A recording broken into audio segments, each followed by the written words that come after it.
গত এক দশকেরও বেশি সময় ধরে সিনেমা সাকিব খান নির্ভর হয়ে আছে। করোনার আগ পর্যন্ত ঈদ ও ঈদের বাইরে দুই সময়ে সিনেমা ছিল কিং খানের। এর বাইরে বছরে অন্যদের দুই একটি সিনেমা আলোচনায় আসত।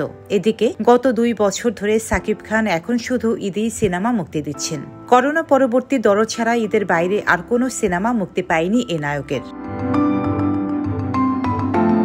অথচ সাকিবের বাইরে বর্তমানে 1 ডজনের মতো নায়ক আছেন ইন্ডাস্ট্রিতে, কিন্তু তারা দর্শকের আস্থা তৈরি করতে পারছেন না। এদের মধ্যে কেউ কেউ আবার আলো ছড়িয়ে অন্ধকারে ডুবে গেছেন। কেউ কেউ সিনেমা করছেন ঠিকই, তবে সফল হতে পারছেন না, যার কারণে সিনেমা এক নায়ক থেকে বের হতে পারছে না বলে অনেকেরই ধারণা। যে কারণে প্রযোজক ও পরিচালকরা বিগ বাজেটের সিনেমা মানেই সাকিব খানকে ভাবেন। গত 2 বছরের সিনেমার দিকে চোখ রাখলেই সেটি স্পষ্ট হয়ে ওঠে।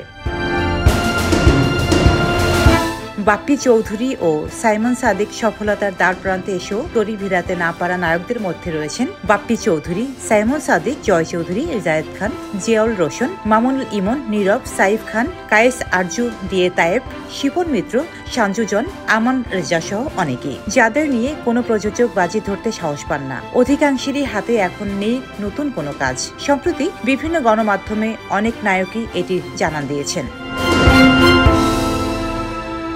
আরিফিন শুভ ও শরীফুল রাজ। তবে সাকিবের বাইরে সবাইকে ছাড়িয়ে আরিফিন শুভ কিছুটা নির্মাতা ও দর্শকের আস্থা তৈরি করেন, কিন্তু তার গায়ে স্বৈরাচার সরকারের ট্যাগ থাকায় এখন বিতর্কিত তালিকায় আছেন। এছাড়াও শরীফুল রাজ পরাণ সিনেমা দিয়ে আলোচনায় এসেও পরবর্তী সময় তেমন সম্ভাবনা দেখাতে পারেননি, যদিও এর মধ্যে তার কয়েকটি সিনেমা আলোচনায় এসেছে। রাজের মতো একই পথে সিয়ামও। প্রযোজনা প্রতিষ্ঠান জাজের বাইরে সফলতা দেখাতে পারেননি এ নায়ক।